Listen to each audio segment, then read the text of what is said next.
Bonsoir, bonsoir, bonjour, c'est Congo News 24. Bande Konanga, comme toujours avant de commencer notre émission, nous disons merci à Dieu. Nous disons merci à nos chers abonnés et téléspectateurs qui nous suivent partout dans le monde et en RDC. Bande Konanga, soyez les bienvenus. À la une, chers téléspectateurs, on va commencer cette émission Bandeko avec diplômés du collège d'études militaires et de nouveaux uniformes. Donc, comme un uniforme à Sikafa DC, beaucoup mona comment FARDC et a changé parce que comme un uniforme et à Sika. Alors, tous à l'ensemble, nous développons une émission à Bissau parce que monter en puissance. Masolo Kitoko. Deuxième point chez téléspectateurs. Oh, Balobake Yindi Bandeko. Message américain. Leur volonté si l'élection présidentielle a été. Volonté na bango. Nandenge élection ko le kanamboka na biso. Boko yoka. Yemoko. Newlen makamba koluba. Joe Biden a zako imposé Fachi. Donc, si vous avez une photo, vous comprenez. Alors, tout ça la connecté, peut-être développer mon émission. Troisième point chez téléspectateurs. Autopsie de Okindi par police belge, sud-africaine et MONUSCO, police nationale congolaise. Basangaraki, autopsie salamaki, en présence de la famille. Alors, Nasuka, Balobi.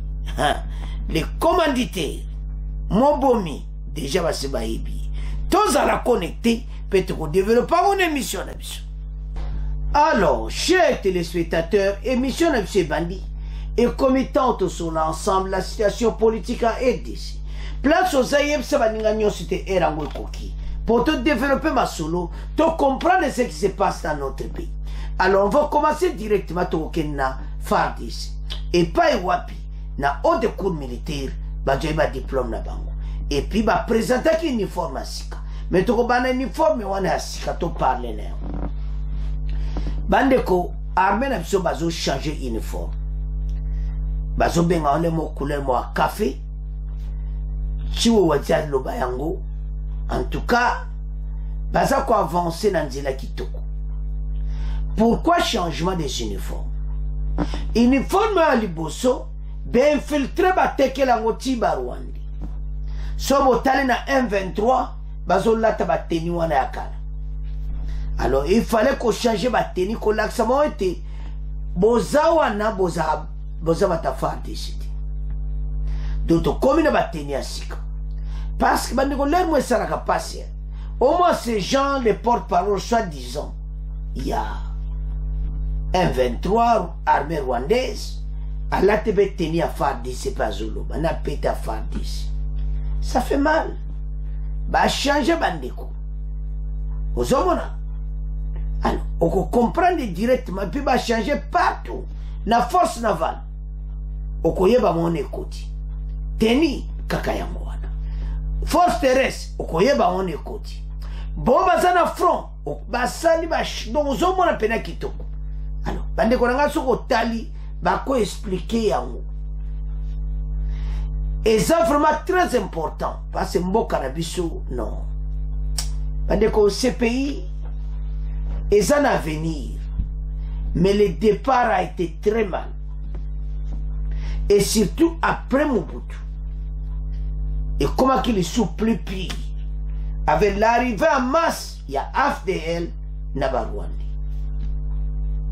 Alors, Bakonzi, mona qui était uniforme, ça l'a changé. Officiellement, présenté en Ekozala, dans la force nyonso, à partir de la date où il y a le 3 août, on va présenter qui. Donc, on a directement qu'on a besoin d'un changement, ma kamozo qui est bien. Totanga, bon, auto avance. Tokobana na nouveaux uniformes de FARDC.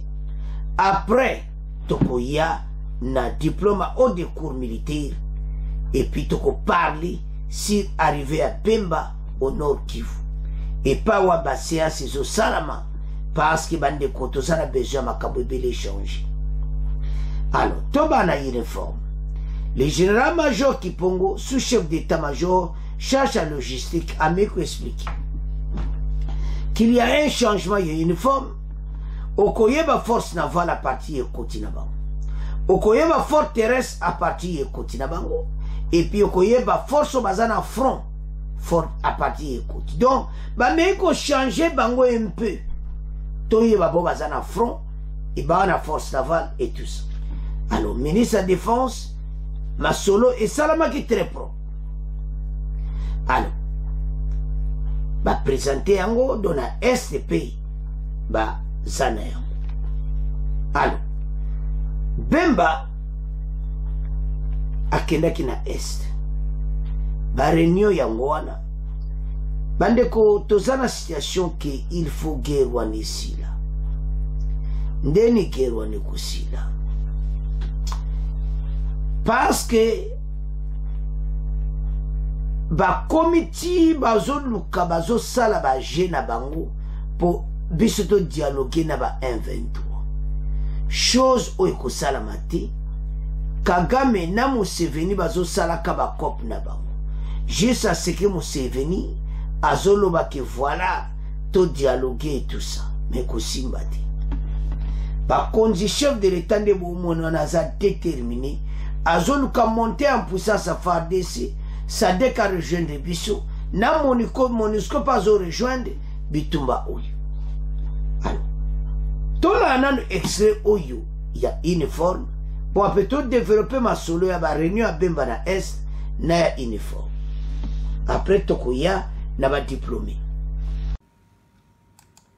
La nouvelle tenue de combat des forces armées de la République démocratique du Congo a été présentée ce jeudi 3 août 2023 à la presse au camp Kokolo par le général-major Kipongo, sous-chef d'état-major chargé de la logistique à l'état-major général des FARDC. Cette nouvelle tenue sera bientôt dotée aux militaires de la première et de la deuxième zone de défense, en commençant par la garnison de Kinshasa. Il s'agit d'une nouvelle tenue que les forces armées démocratiques du Congo vient d'acquérir pour doter tous les militaires de la ville de Kinshasa, en principe de la première zone et deuxième zone de défense.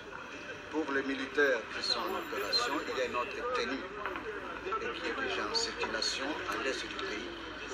Mais pour la première et la deuxième zone de défense, voici la tenue qui a été adoptée. Comme ça, nous aurons une distinction entre les gens qui sont en opération, les militaires en opération et les militaires en garnison. Bien sûr, il y aura une distinction. En voyant de loin, vous verrez que c'est la même tenue. Mais en vous approchant, vous verrez qu'il y a une grande distinction entre la force aérienne et la force navale. Et la force terrestre, évidemment. Donc, toutes ces tenues représentent les différentes forces. On va voir un militaire de la force navale à partir de son béret et à partir de la tenue. On va voir le militaire de la force aérienne à partir de son béret et la tenue. La même chose pour la force navale. Cette tenue de combat vient s'ajouter à celle déjà dotée aux militaires en opération dans la troisième zone de défense. Bandeko, ezo sala di plaisir. Bomoni bolandi uniforme asika ba présenter yango. Nde bakolata yango oyeba ke oaza force navale, force terrestre, to ezo yeba na clair na ba oyo baza na front. Soko monika ekoyeba ke kote yaza na front. Yaza kote bitumba ezali. Ba meya ko séparer yango ndenge ndembe explique. Bandeko soko tala armée na biso baza pena na esengo. Ba komi kozwa oyo baza na besoin nango même si eza 100% parce que tolo ba toujours salaire il faut ka mata. To singa ba konzi ba matsa ba soda salaire. Eza ka impact ya usakanati. Alors maintenant soko tali esengo baza nango na ba teni asika. Osoko na ambiance moko eza pene ya bien na kati ya armée. Pourquoi? Parce qu'on a mis dehors tous les infiltrés presque. Mais basilité bazaki epeli tout. Faut que l'on malem beti baroken. La communauté internationale a simana bango. mais bayeba ete tokosila na bango très propre. Rwanda wana akoma na point ki akompe na mpiaka pasa vivre kan économie na biso, mais makamoto osala ele kaka très propre. Alors Bemba toki siko na réunion na Nord Kivu na mission oyo kuna babongsa basola na ba Kenya et tout ça, mais ba message je demandé na ndenge toujours ki ba Kenya basola na ba M23 et tout ça. Donc ezali kamoko mawato, mais départ na monzo sala makalati Sadek azo remplacé bango bazo kindi, et puis Monoscope azo engagé de bango bazo discret makamna wana conseil de sécurité, mais biso ba congolais toujours ngapela Monosco akota na makamboti. Alors Bemba aza pour le moment na Nord Kivu et pas wa bazo mener par réunion na ba EAC batwana nyonso kuyeba la voie de sortie, mais oyo zo minoko ya ba pays voisins bazolinga biso to dialogue na M23 tokusala moda parce que tozana oyo ekomamaki na Rwanda. Ba-Américain bazoya mpe na makambo wana, mais tozoya na deuxième et ça la propriété. Alors sikoyo babongisa arme malamu tangu Sadeka koya tokoyeba ndenge koyinda, parce que ils ne partiront pas na auto zo benga petit dirse. Et ces échantillons pour nous enquêter, ils ont déjà dit ça. Et que ce qu'on est nini, et qu'on a la force, donc qu'elle est éclatée. Puis qu'elle peut éclater dans mon pété. Tamba mon a force les côtés na biso, ba otikana ba. Alors maintenant, bandeko tokende directement na haute étude militaire et pas on a ba centrafricain parce que président na bango yaki na cérémonie à remise ba. Donc Kinshasa déjà ba pays voisin ba koya kotange pana biso na école de guerre oyo facha sala bon mon président centrafricain il est pas là qui na cérémonie, il faut pas remettre bango ba privé ba diplôme na ba. Donc, surtout autant le niveau toujours kendi, déjà sur la supériorité, parce que bon, bah, je vais vous tanner par la biso. Normalement, depuis longtemps, bah, pays voisin, n'y se biso. Biso le kai bango, na makambo bébé. Mais, la guerre, bah, incursion, bah, Rwandais, bah, tout ça, infiltration, et qu'on peut ça armer la biso. Mais nous, c'est tout ça qui peut être en position bien avec nous. Mais le problème qu'il y a, c'est qu'on confie à la français. Mais le mirage, il y a français et tout ça. Et maintenant, Fachi va bander les proclamations militaires. Tu as dit que tu as sombi avion, et ça a biso moko. Neto va sombi en et ça a biso moko. Quand on a dit mbongo et belé, tu dis qu'il y a une armée. L'économie est à quoi avancer. Tu as $, et ben kamwe beli comme état bazo mbongo batia na kati ya armée kene malamu. Alors tokende sikoyo tomeka tire école militaire tolo bayango ne na remise ya ba diplôme Bemba zwaki parole après chiwe pa zwaki parole. Et cette journée moko étant diplôme du collège diplômé du collège de haute étude militaire. Donc, Bemba ministre de la Défense a Fungola qui discours après chef d'état-major à Ekozwape Chibou. Alors, et l'autre ntoloba ezake bazoke na direction kitoko. Mais, et l'oko penza makambo ozoyoka awa peuple azo sepela ndenge nini armée ou ils ont changé. Mais le problème là, c'est que vous avez besoin que l'armée n'est pas montée en puissance. Makamba est ceci là. Nebo moi na photo on a présent et à Centrafrique. Tu as dit ça qui est présent. na faci bazali présent le baremise wana.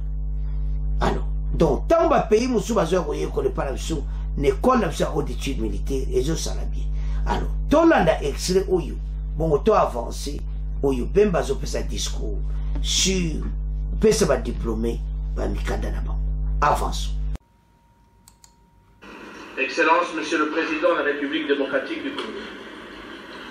L'année académique 2022-2023 que votre haute autorité va clôturer tout à l'heure intervient exactement 12 jours après la clôture de la 3e promotion et l'ouverture de la 4e promotion de l'école de guerre de Kinshasa, où j'ai eu le privilège de représenter votre suprême autorité. Aujourd'hui, je rempile à ma joie de voir s'ajouter à ces brevetés une bonne poignée de stratèges et stratégistes formés au Collège des hautes études de stratégie et de défense, ainsi que des administrateurs de qualité formés à l'École supérieure d'administration militaire, issus tant des forces armées de la République démocratique du Congo, de la police nationale congolaise, des différentes institutions et structures sociales professionnelles de notre pays, que des officiers de haut rang des forces armées et de la police des pays armés. Il sied de noter que des informations recueillies auprès des commandements des 2 écoles précitées, les lauréats de tout à l'heure viennent de sortir des moules qui les ont façonnés pour mieux servir. C'est pourquoi je saisis cette opportunité pour exhorter les différentes institutions qui nous avaient confiées à pouvoir bien les utiliser, de peur que la plus-value ainsi générée ne soit gâchée. Permettez-moi, Excellences, Messieurs les Présidents de la République, de saluer vos efforts et vos engagements dans le renforcement des capacités de nos outils de défense respectifs. J'ai cité les forces armées de la République démocratique du Congo et les forces armées centrafricaines. Bande tolandi biso so Bemba na ba chef d'état-major ne ba lobby asengi merci pas chef de l'état na ndenga s'avancer na l'école. On est plus militaire bandaka déjà kala mais école de guerre ne bandisi Fachimuta créé. Alors tant que vous avez armé na biso échanger faut ba formation ezala makasi. Mais les Français ont fait sa formation et par la mission école militaire. Donc, ils ont coopération France la RDC. Mais ils ont confiance à l'Occident. Ils ont fait service malgré que la haute cour militaire ne va pas ça. Ils ont fait un diplômé. Le président de Centrafrique est présent. Ils ont fait Tali. France a perdre le pays africain. Afrique de l'Ouest, si on a côté anglophone. Ça va perdre. Côté Russie, je m'excuse. Pour que on soit occidental. Donc, moi, je pense que tout côté Russie, et c'est là. Et là, qu'on est oyo, ça a un problème. Alors, mais si on est armé na biso, tout ce monde qui va s'affronter dans Nzela, ma kamozo qui est très bien, mais ils ont 5 abissons tous à l'ensemble. To féliciter Moussa les Osaram. Parce que bah sonner faut bazana ba, hein? Maïe le moko est bien ya classe. Il y a un haut cours militaire où ils sont en place. Bah officier n'a pas aussi les sawana affectés dans l'armée. Et ça bien. Alors bon on a aussi les ça. Bah pèse bon bah diplôme na bango. Le message est clair. Bah se travailler pour l'école. Bah continuer. Tout ça a besoin est totalement pacifié. On les qui a au monisoud, on les qui bien formé. parce que Rwanda saraka fier na armée na ye biso beto koma lolendo et lo que ça très important ba congolais baza ko beta city soki guerre wana esesili ba frontière à Rwanda na Burundi na Uganda na ba Sud Sudan il faut comme ba camp militaire partout na ba frontière ou bien tout tcheka kami parce on en a marre talaba on décréter jour à génocide par la biso bana ba bombi ba guerre ba osala ba minéré ba groupe armé ba minéré. Non, transport illicite de matières premières, il faut que le sang des Congolais coule. Président Rwanda a un problème. De Gaza, on a tambola na yo. Ayebi ki na salama bekote. Bango taba un problème en 74. Na 94, je m'excuse. Mais, mboka na suba tofula bango porte. Mon bout a fondé mon porte, baya. Je suis influencé à l'Occident. Mais t'as la lutte aux vivre. Faut qu'il y ait l'Occident, non? Baya, bah, été. Bah, rendre son mauvais service. Bah, on continue toujours. Mais, message, je me suis clair. Motu, oua, comme, moukonza mboka zawana, pour l'intérêt à mboka. Bango, bah, plana, bango, ya ma benyo, so ba osala. Et ça peut échouer parce que Nzambe wana ya fatia zo batela. Mais baye ba été mboka oyo eko koma la Chine de demain. Armée oyo ndenge fatia zo former armée. Ndeko tokomona na mikolo koya. Afin de la montée en puissance sans commenter tout tika mona bino.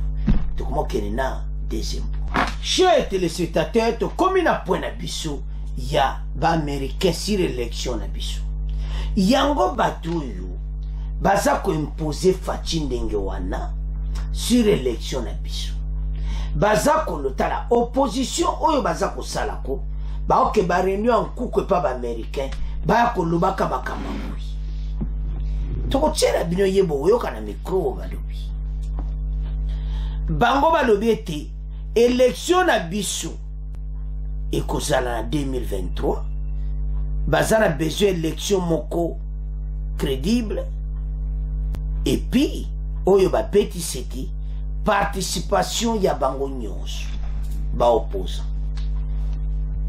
Pourquoi je le lobawana?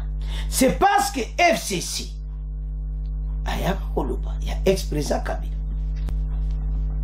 Ya koloba eti bango on va changer consensus ya te seigneur ba yebi yango te cour constitution ba yebi yango te maintenant ba américain bazo mema ba situation belé bande ko kati na biso ba congolais to la muka situation to zango eza grave yami bali message de faille que sans fichier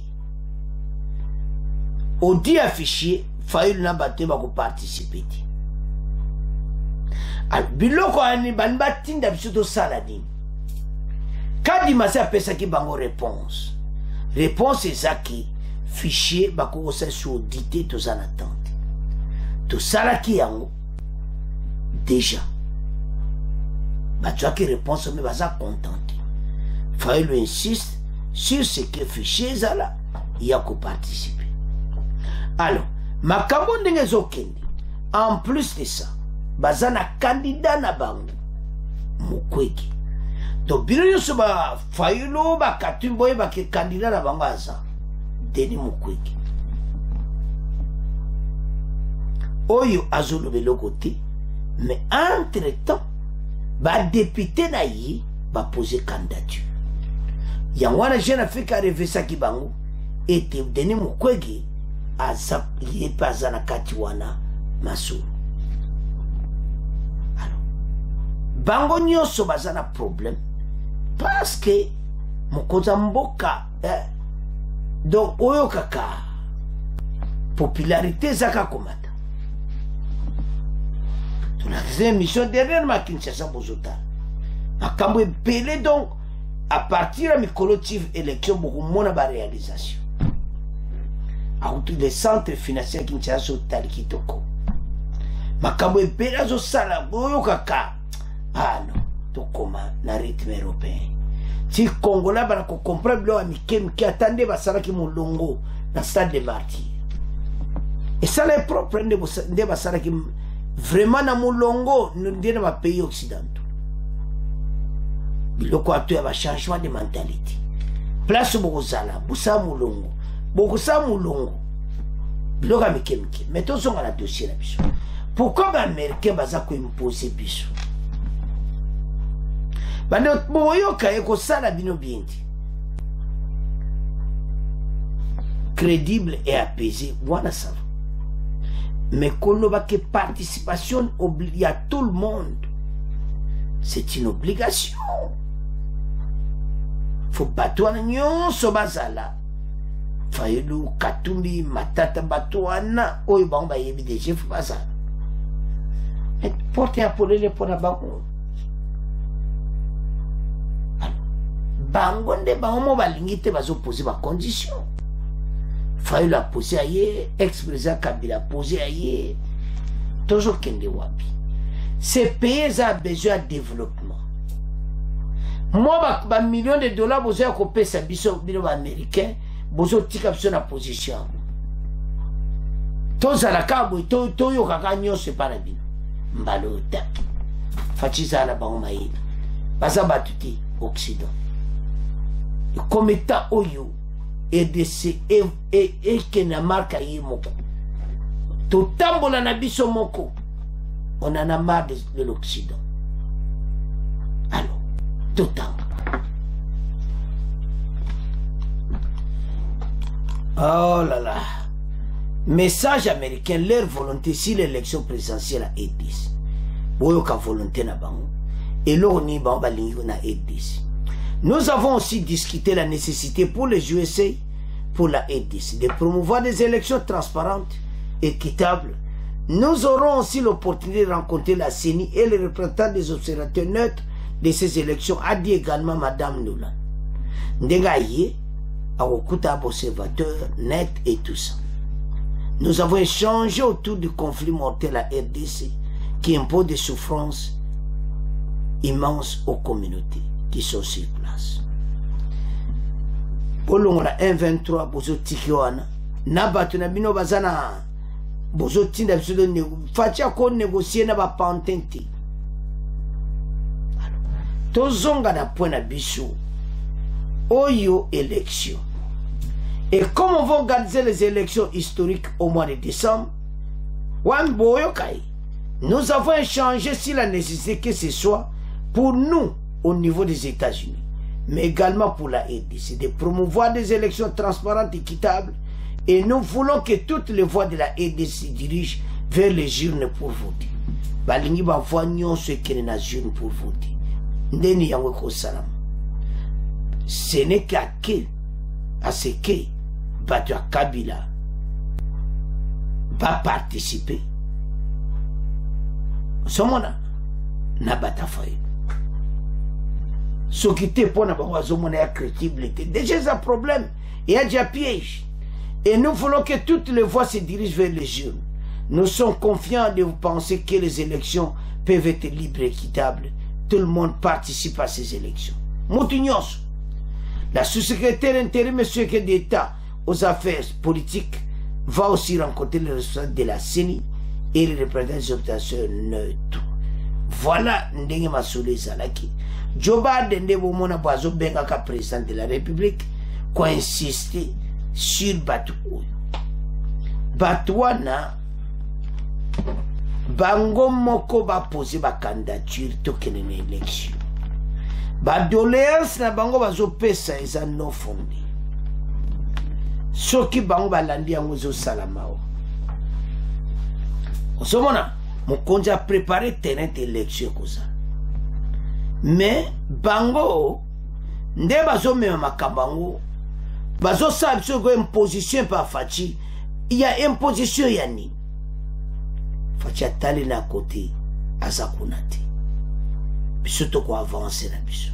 Et trop c'est tout. Ce n'est pas possible. Alors, maintenant, ce que vous avez dit, Congolais, o comprendre que en tout cas makambo élection oyo bakatumbi bafayulu na bata PPRD batie pe l'élection des autres mais toke nango comment observation c'est ça makambo epele mais baso créer oyo wana ya okende yango wana tozoyana autopsie salade ndenge bango nyonso balingaki makambo za minene yebisa moni nyonso na émission oyo bayanoki alors sans plus tarder tolanda Newland au secrétaire d'État adjoint yaba américain en matière politique tolanda. Les États-Unis d'Amérique espèrent voir des élections crédibles, transparentes et inclusives en RDC en décembre prochain. Cette question était au centre hier jeudi de l'entretien entre le président de la République et la secrétaire d'État adjointe par intérim et sous-secrétaire d'État aux affaires politiques. Pendant plus d'une heure, Victoria Nuland et Félix-Antoine Tshisekedi ont aussi passé en revue la situation sécuritaire et humanitaire dans la partie est de la RDC. On écoute Victoria Nuland au micro de Kéline Kouté. As you head towards a historic election in December, et comme nous allons organiser les élections historiques au mois de décembre, we obviously talked about the importance, both in the United States and in the Congo as democracies, that we promote and ensure free and fair elections. Nous avons effectivement échangé sur la nécessité, que ce soit pour nous au niveau des États-Unis, mais également pour la RDC, de pouvoir promouvoir des élections transparentes, équitables. We want to see all the voices of the people of the Congo heard at the ballot box. Et nous voulons que toutes les voix de la République démocratique du Congo se dirigent vers les urnes pour voter. But at the moment, we have confidence that DRC can have a free and fair election if everyone participates. Nous sommes confiants et nous pensons que les élections en RDC peuvent être libres et équitables si tout le monde participe à ces élections. Notez que la secrétaire d'État adjointe par intérim et sous-secrétaire d'État aux affaires politiques Victoria Nuland va aussi rencontrer la CENI et les représentants des observateurs neutres pour, selon elle, garder un œil sur le travail consistant à organiser des élections libres et participatives. Chers téléspectateurs, nous avons suivi que même pour la deuxième mai, Bazako insisté, élection moro, et ça l'a pesé tout ça. Mais eloko yezo salamawa tant bazako imposer que batu nyonso pour la crédibilité il faut batu nyonso ba participer na jeu donc ba opposition ba poser ba candidature donc retrait à batu eza ba stratégie na bango pour ba comme ça ba le ba que voilà ba on va zater tout ça mais tout résister wana ba yeba été oyo ndenge batie bango donc mosusu baopose te etali bango parce que biso oza pays indépendant so bolandi ye wana ozomona ezosala mpasi mpe na nde totangi ocomprendre na makambo ya lobi ndeni ekokani alo bandeko ezosala mpasi ya pays na biso il faut edekoli mais ndenge tozwa badesio nde makambo ezokende surtout ça kabo moko pays eko avancer rapide déjà tolala ki pongi pendant 20 ans tolamuki totelema mutu nyonso a participé na likabo azana c'est ça les pays nous sommes menacés parce qu'on a des richesses alors pour protéger ces richesses ngana il faut du sacrifice pays oyo comme pays mokili mezoloba yango fatiele ba mo pe basika makambo za kitoko alors bandeko soki tozotala dossier oyo ocomprendre ke nde toalera colonial ezopesa na kanda alors nakomotika ngo na bino tokomoke na troisième oyo balobaka eyindi autopsie esalani en présence la police belge, en présence la police sud-africaine, en présence la police nationale congolaise, en présence la police de la MONUSCO. Et la famille Okende, bazalaki wana na avocat na ba. eza ya koyinda esi eyindi bandeko ndeka bakonzi baprometaki baexpert belge bayaki bakomaki autopsie kitoko nasuka baloyi basi bayebi moto asali masumu makambo eza minene bandeko tokomona bato oyo oyinda na ndenga mokiti balekisi na nzoto ne na scanner ekolakisa ndenge ye azalaki avant même babete masasi l'air est grave tala famille na ye famille ne bazalaki présent fale bazala na kati hôpital po bazala présent batala makambo yango ezosalama ndenge bamona mpe soki namona miso eske police belge aza wana police sud africaine aza wana monusco aza wana bango tu bazalaki na police nationale congolaise autopsie esalami masolo ebetami deja elo tozoyesa bino eza ke ce pays bato baya kobongisa mboka bato ebele balingi bango te me mutu aza ne koyeka kopebisa bazosipotela bango ye bandeko tolinga mboka so olingi mboka me bato mosusu omona kutu bango te yo otala kaka edc ezala bien okumisaka baaktivité nyonso oza no naive te parce biso kote wana amwa likambo eza bien mais quelle naïve pourquoi ça fait mal alors bandeko autopsie esalami après scanner badécouvrir ndeni azalaki avant même babeta ye masasi mais loko esali kitoko présence ya famille bwana mpona koyeba nani yango wana planifiaki abomaki parce il y aura toujours les commanditaires il y aura toujours les tueurs il y aura toujours bato basalaki baplan na bango ekobima na poisa chers téléspectateurs avec présence boyoka avocat na famille bamei koexplike ndeni makambo elekaki effectivement bato ba étranger bazalaki ya Belgique ya sud africain totanga autopsie aucun départ autopsie d'aucun départ police belge sud-africaine la police nationale congolaise et la MONUSCO famille présente l'opération de plusieurs heures s'est déroulée en présence des membres de la famille de Chérubin Okende des experts belges sud-africains et légistes onusiens et congolais requis par les autorités congolaises. La famille Okende dit attendre des résultats crédibles devant permettre de déterminer les causes réelles de la mort de l'opposant et punir les auteurs du crime. Notre correspondant, Namakamou Dongozo Kapenaki, a interrogé hier l'avocat de la famille Okende. Alors, la famille Okende, Maître Laura Onyemba, à la fin de l'autopsie à l'hôpital cinquantenaire, Toyo Kandeko, Oyo, ouais, il y a la presse française à une salle qui interview. La délégation sud-africaine, l'expert belge chargé de lieux de crime, les médecins légistes de la MONUSCO étaient présents à la morgue. On devait procéder d'abord à un examen des scanners. Autour de 18h15, on a procédé à l'autopsie. L'essentiel est fait.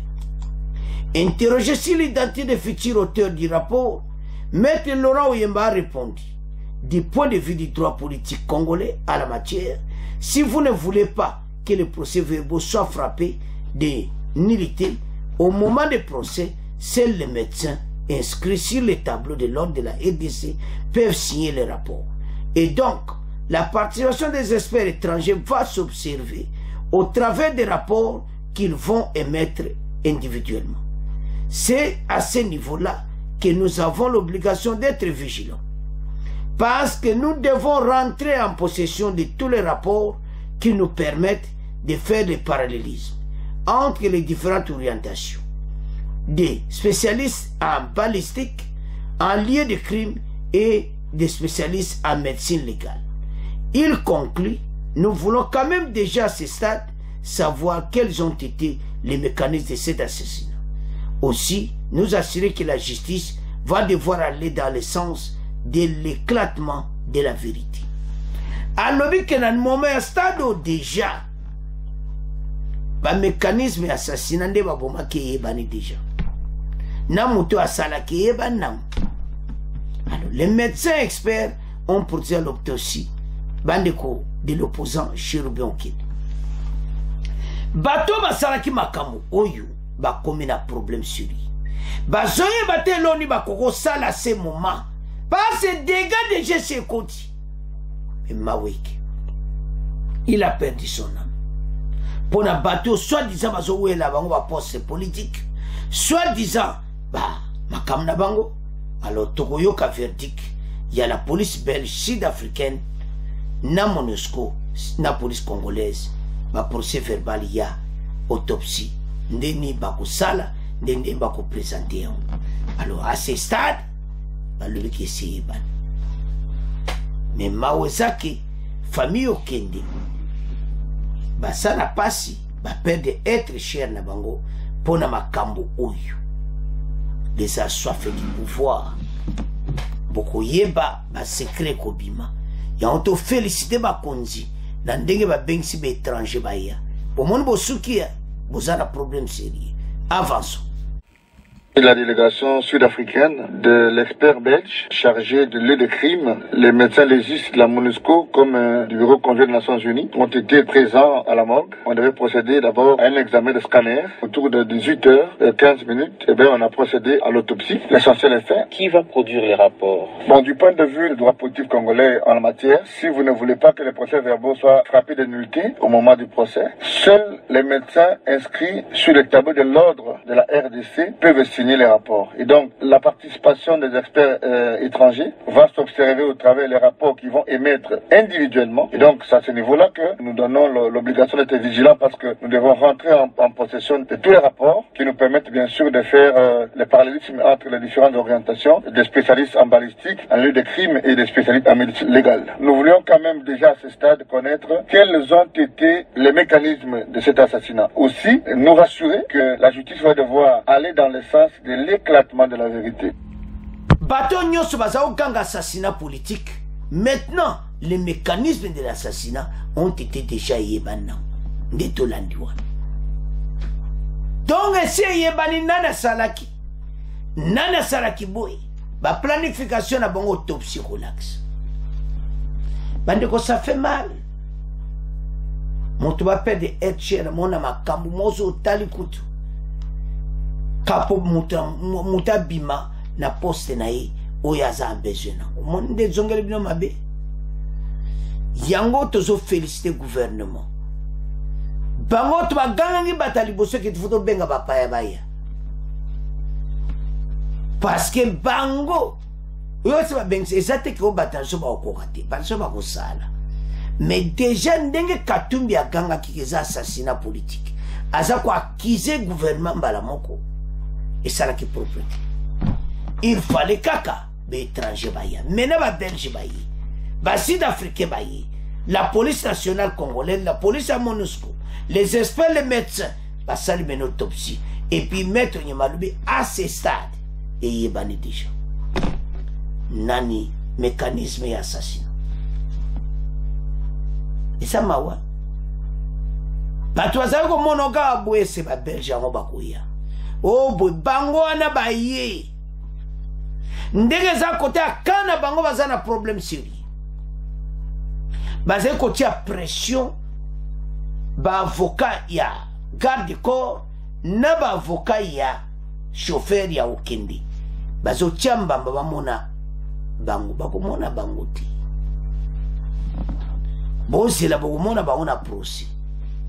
Bozo bangani. so banga parce que baike chauffeur wana na yega de kobo basi batanga ki mutatindaki boy mutasaki basolo bobo c'est que vous c'est bana oyo ezaka accomplissement kaka passe chauffeur na garde corps bazakuna bako répondre na bango parce bango pe ba olinga parce soki balobite so maboke mwana ya chauffeur na arme chauffeur ngamu na bomaki te bona na bomaki akotanga moni place problème eza et puis ba empreinte tikala ki nyonso munduki obomela ki epeka wana nzamba malamu batikina munduki place wana maboko na bino nyonso bakozwango bationa ba poussière wana ya ba belge ntaba otala kabo bia oyo monde bosambwe ba mutuana ba bimisa epulili makambo tubo saka na nkuku iya kama be kusala moninga mabe wasi makila niza kuganga ti mutuana le commanditaire akomonana soki France ajute akozonga na dossier na kati ya laboratoire bakozwa nani asalaki makambo oyo ezosalama komona ke notre beau pays bato bakoti na cadre mitema mabe juste koboma un être maître Kindi kaka mpona makambo oyo ex-ministre kaka mpona makambo alo bandeko nanga botala mene yebani bolandi ke ase stade mutu ase basi bayebi kala te ezoyinda. Alors, chers téléspectateurs, ceux qui n'ont s'abonné, tu s'abonner na chaîne. Ozala, Jambato Bayaka baza jamais découragé. Ato mon toloba chef, so mon ta titre, Rolanda titre te yaka. Potorochi agnon sote ki toko zanakati. Alors, bande konanga, tozala connecté chaque fois, to comme on a fait mission, bon continuer qu'on s'abonner massivement, bon partager, extrait oyu, oya. Chirubon Kindi bat nyoso ba yo kande balobi ke mutasaki masolo basi bayibi. Au revoir, à la prochaine.